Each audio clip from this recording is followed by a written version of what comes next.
Bismillahirrahmanirrahim. Assalamualaikum warahmatullahi wabarakatuh. Salam sejahtera untuk kita semua. Om Swastiastu, Namo Buddhaya, salam kebajikan, Sampurasun. Rahayu Sagung Dumadi. Yakinkan seluruh makhluk hidup di semesta ini, baik yang kelihatan maupun yang tidak kelihatan, di setiap ruang dan waktu, di semua tingkatan, senantiasa hidup berbahagia dan bebas dari segala penderitaan. Tekadkan diri kita di setiap hari baru yang diberikan semesta kepada kita, selalu menjadi sumber cinta, sumber sukacita, sumber cahaya, sumber keberkahan bagi semua makhluk.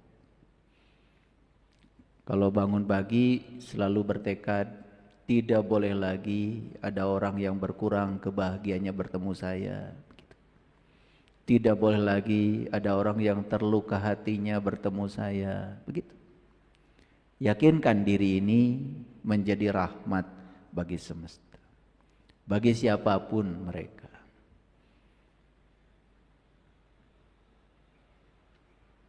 Selalu begitu. Jadikan diri kita sebagai magnet yang bisa menarik semua keberlimpahan.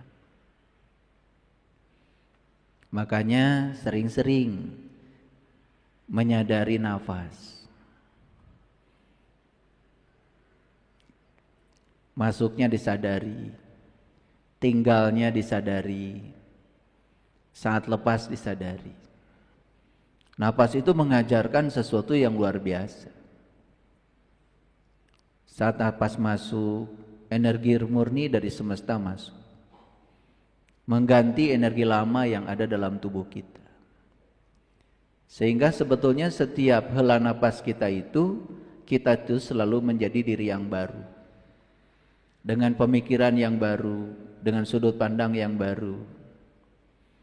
Ketika nafas keluar, buang semua cara berpikir lama yang tidak menguntungkan, perilaku-perilaku lama yang merugikan. Nafas ini mau diimajinasikan sebagai apa? Ya terserah kita. Jadi saya ngajak hening, saya tarik nafas yang lambat, saya tarik energi semesta tanpa batas, saya tarik energi keberlimpahan, saya tarik energi cinta. Saya isi dulu karena saya mau menyebarkan energi. Saya tidak boleh kekurangan energi selama saya memberikan kajian. Ketika saya melepaskan nafas, saya lepaskan pada Bapak Ibu semuanya, supaya ada koneksi antara Bapak Ibu dengan saya. Karena kita ini sekarang terkoneksi oleh apa? Nih, oleh ruang kosong ini. Kita ini sekarang sedang mengambil kehidupan dari ruang kosong yang sama. Maka kita disebut sa-udara. Sa-udara. Sadar aja bahwa sebetulnya kita mengambil kehidupan dari tubuh yang sama, dari semesta yang sama. Daya yang ada dalam diri kita itu berasal dari sumber yang sama. Sadar aja itu. Gak mungkin lagi kita menyakiti orang lain, gak mungkin lagi kita merendahkan orang lain. Begitu. Jadi yang hilang dari diri kita itu sekarang ini adalah kesadaran.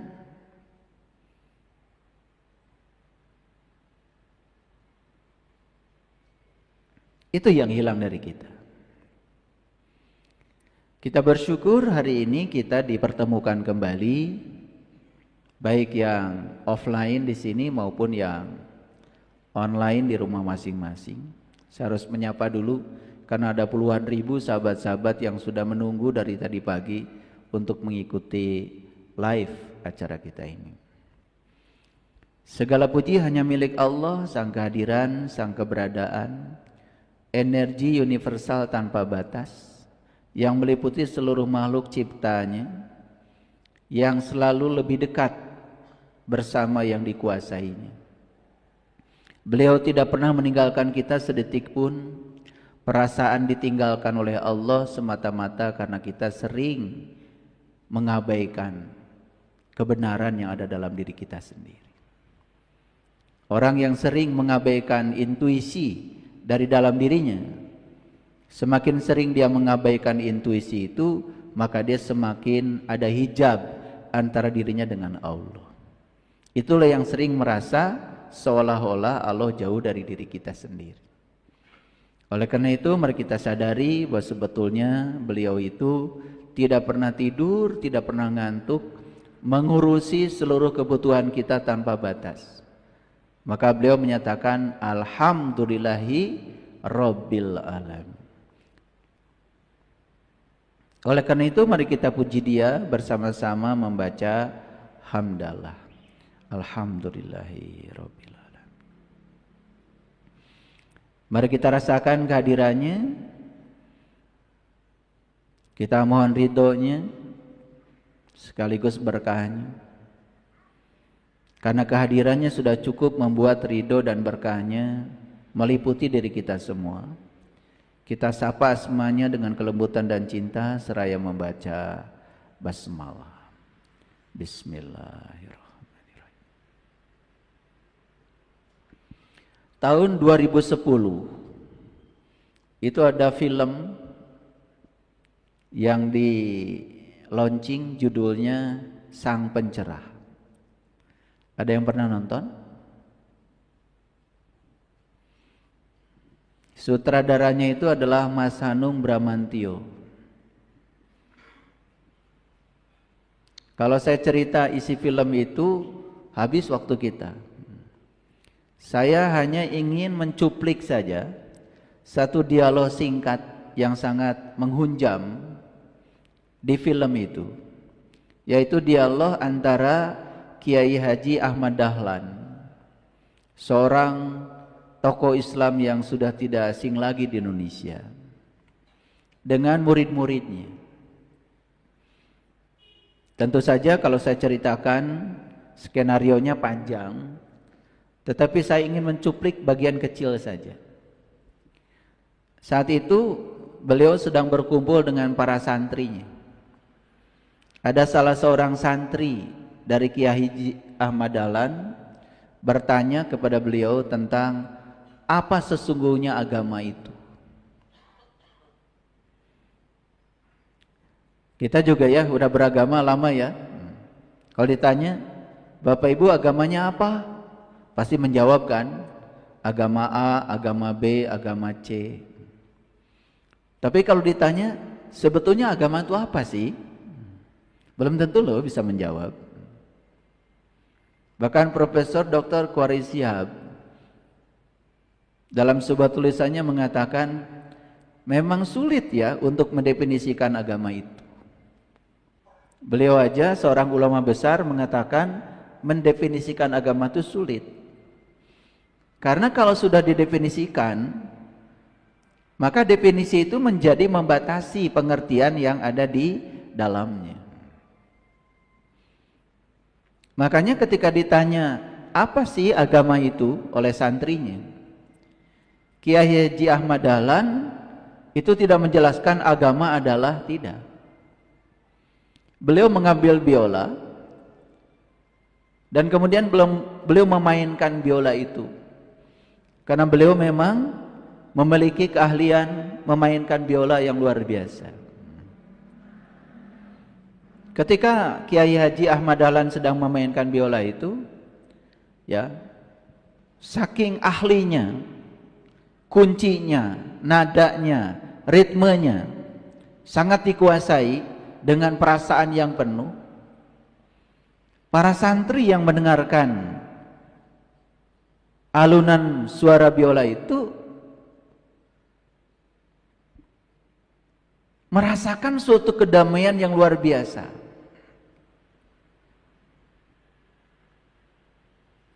Setelah selesai beliau memainkan biola itu, kemudian beliau bertanya, apa yang kalian rasakan? Pertanyaannya, apa yang kalian rasakan ketika saya sedang memainkan biola itu? Ada yang santri mengatakan, saya merasakan suatu keindahan yang luar biasa di film itu. Ada yang mengatakan, saya sampai terbawa mimpi. Ada yang mengatakan, waduh tadi damai sekali, sampai saya tidak merasakan masalah-masalah yang selama ini sedang mendera saya. Pokoknya memasuki suatu perasaan keindahan, kedamaian yang luar biasa.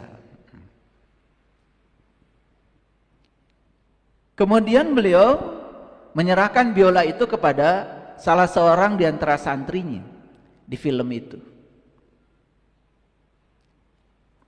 Nah, ini si santri yang mengambil biolanya beliau ini memang tidak pernah memainkan biola itu, tidak mengerti kunci-kuncinya, tidak mengerti nada-nadanya. Pokoknya diambil saja, digosok aja itu biola. Setelah selesai santri ini memainkan biola yang tanpa ilmu itu tadi, ditanya lagi santri yang lain, apa yang kalian rasakan? Kacau yai, berisik yai, gak karu-karuan yai, gitu. Dan terakhir beliau mengatakan, itulah agama. Jadi agama itu begitu diserahkan pada orang yang bijaksana, yang luas pengetahuannya, yang penuh cinta kasih, agama itu menjadi sesuatu yang indah, sesuatu yang damai, sesuatu yang berdampak positif buat semua orang. Tapi ketika agama itu ya jatuh pada orang yang sempit sudut pandangnya, keras hatinya, sombong, merasa paling benar, intoleransi, tidak moderasi, agama itu menjadi sesuatu yang sangat berbahaya, bisa menjadi sumber konflik, bisa menjadi sumber kekacauan. Kira-kira itu esensi dari cuplikan film Sang Pencerah yang disutradari oleh Mas Hanung Bramantyo. Bisa mengerti? Ya. Kenapa Kiai Haji Ahmad Dahlan, seorang ulama besar di Indonesia yang sudah tidak asing lagi, beliau tidak mendefinisikan agama? Karena beliau sudah mencapai kearifan. Definisi itu malah justru akan membatasi. Nah, sekarang pertanyaannya bagi kita semua, apakah agama yang kita agem ini sudah bisa seperti biola yang dimainkan oleh Kiai Haji Ahmad Dahlan, atau agama yang kita agem ini malah membuat berisik, mengganggu, memecah belah, seperti biola yang dimainkan oleh santrinya beliau yang tidak ahli main biola itu? Bisa dijawab? Silakan jawab oleh kita masing-masing. Seorang pemenang hadiah Nobel namanya Dalai Lama, pemenang hadiah Nobel tentang perdamaian. Saat beliau diwawancarai dalam acara resmi, beliau ditanya, agama apa yang paling baik? Kalau orang yang tidak bijaksana pasti akan mengatakan agama yang dianutnya. Dan kita juga sudah tidak asing lagi Kalau beliau itu adalah penganut agama Buddha. Ketika ditanya agama apa yang paling baik menurut Anda? Ini jawaban orang bijak. Apa yang beliau katakan? Agama yang paling baik adalah agama yang membawa penganutnya menjadi jauh lebih baik. Jadi agama yang paling baik adalah agama yang membawa penganutnya menjadi lebih baik.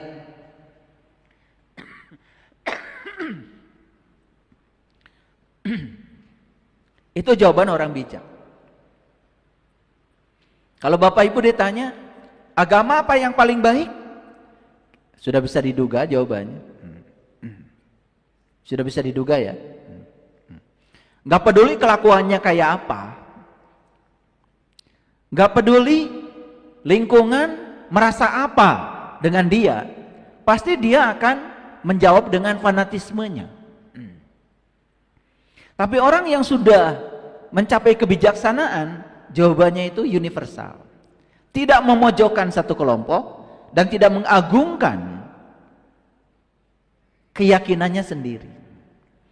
Agama yang paling baik adalah agama yang mengantarkan penganutnya menjadi lebih baik. Penasaran ini yang tanya, kalau begitu apa agama Anda? Masih tidak terpancing. Beliau mengatakan, agama saya adalah cinta. Tambah pusing kan yang nanya? Wah, ini agama apa lagi nih?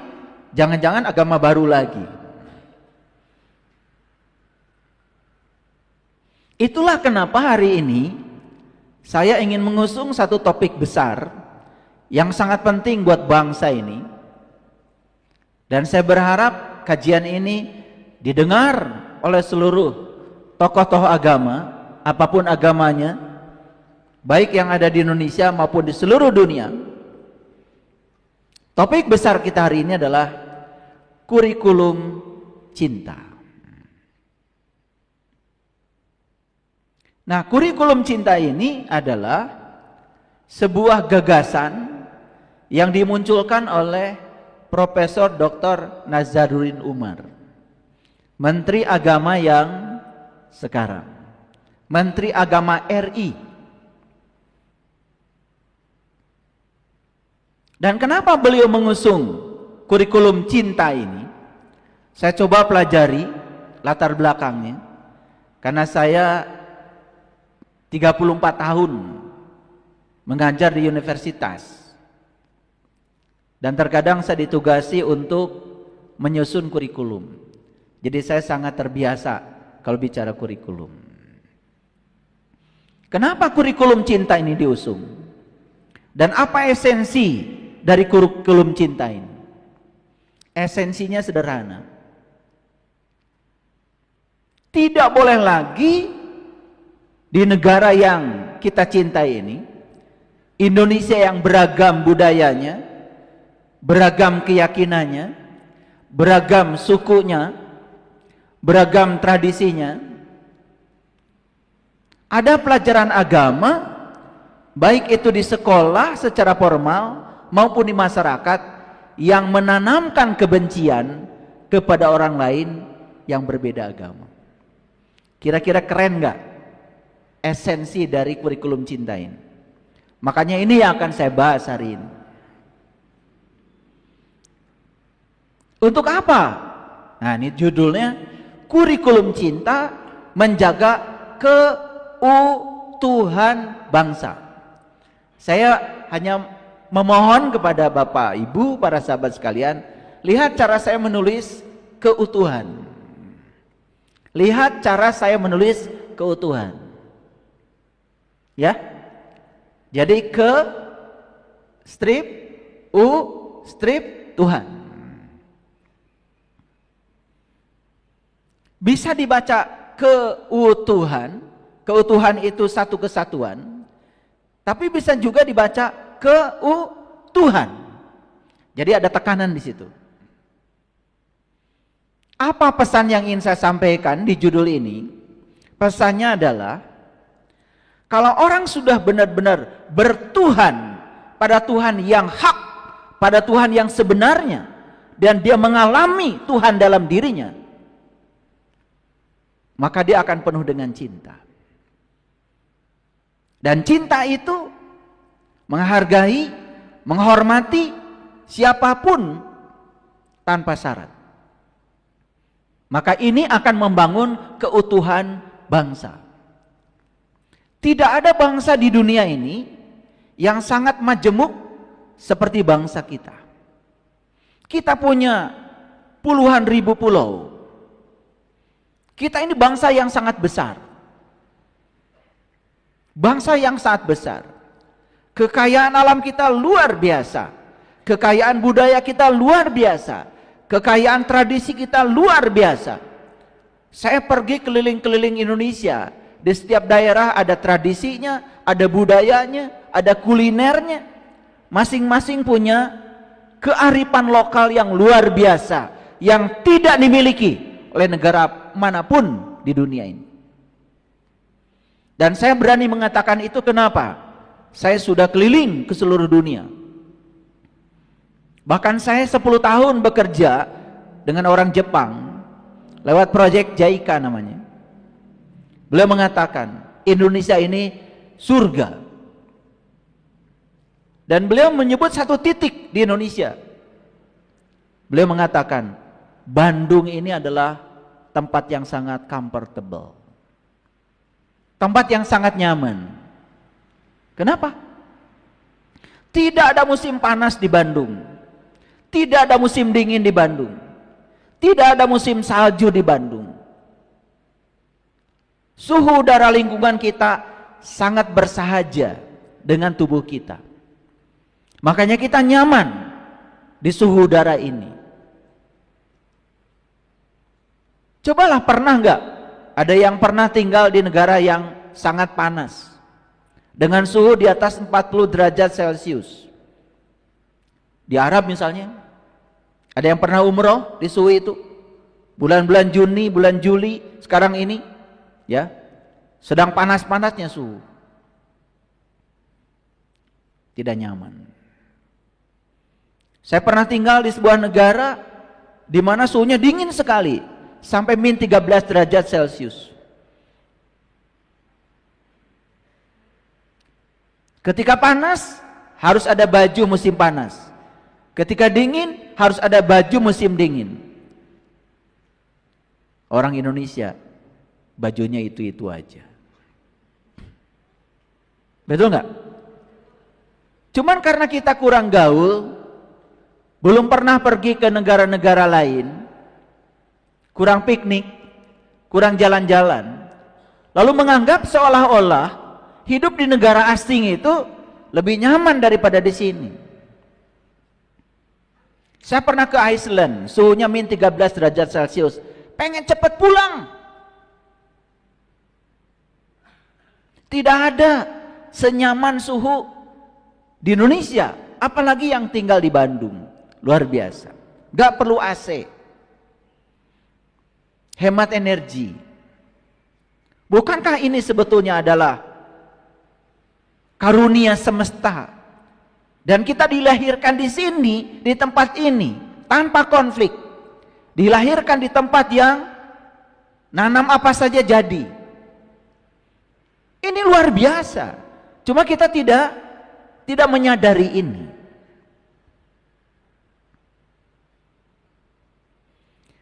Tanah air, ku tidak kulupakan, kan terkenang selama hidupku. Biarpun saya pergi jauh, tidak akan hilang dari kolbu. Tanahku yang ku cintai,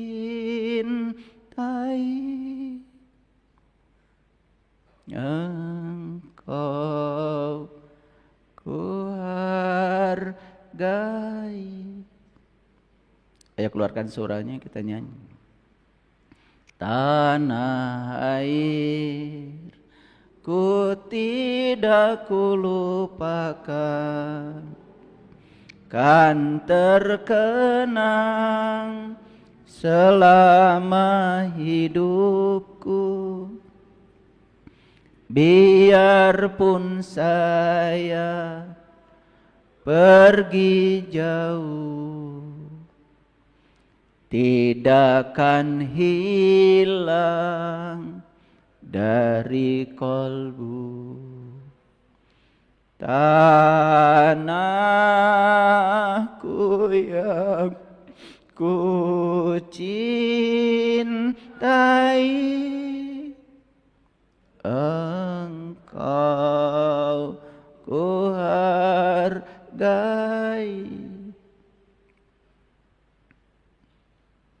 Maka kita menyebut tanah air ini adalah Ibu Pertiwi. Kita dilahirkan di sini. Tubuh kita berasal dari air yang di sini. Mineral-mineral tubuh kita berasal tanah yang di sini. Makanya Nabi Muhammad sendiri mengatakan cinta tanah air itu adalah sebagian dari iman. Jadi kalau ada orang ngaku bangsa Indonesia tapi tidak cinta bangsanya sendiri, aneh. Dan kita hari ini jujur sudah kehilangan jati diri sebagai bangsa. Kita lebih mencintai budaya asing, kita lebih mencintai baju asing, kita lebih mencintai tradisi asing, kita lebih mencintai kepercayaan asing daripada kita mencintai leluhur bangsa kita sendiri.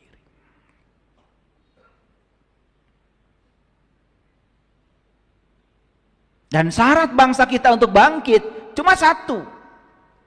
Syarat bangsa kita akan maju menjadi bangsa yang besar di dunia cuma satu syaratnya.